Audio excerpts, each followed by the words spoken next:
So President Trump's push for peace in the Middle East is at a critical crossroads today, as Israel and Hamas hold indirect talks in Egypt to iron out the details of the president's 20-point plan. Chief National Correspondent, Security Correspondent Jennifer Griffin reporting live from Tel Aviv, where she has been speaking with the families of some of the hostages. Jennifer, good evening.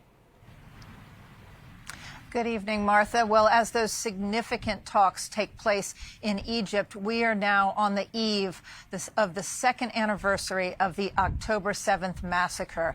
It was on October 7th, 2 years ago, that more than 1,200 Israelis were murdered by Hamas and 250 taken hostage. There are 48 hostages who remain in Gaza, 20 of them believed to be alive. More than 60,000 Palestinians have been killed in the last 2 years.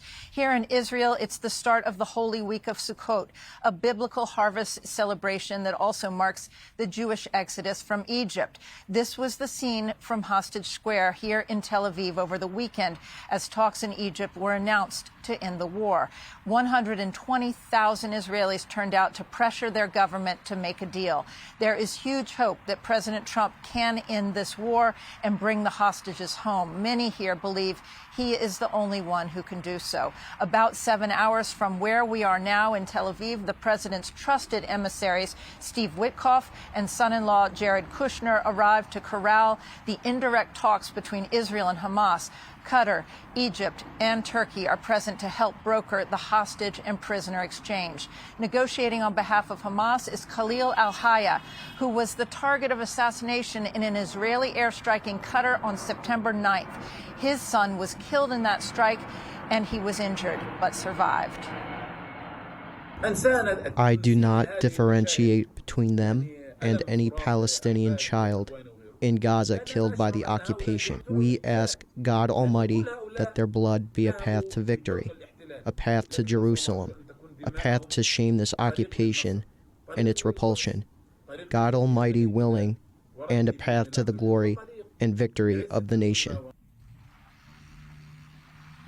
The talks in Egypt will focus on the release of hostages. Hamas is reportedly trying to find the living hostages, some of whom are in underground tunnels where they have been starved and forced to dig their own graves, and to unearth the corpses of those who are already dead. Israel, in exchange, will release 250 Palestinian prisoners serving life sentences here in Israel and 1,700 others captured since October 7th, including women and teenagers. For every dead Israeli hostage, Israel will return 15 dead Palestinian prisoners.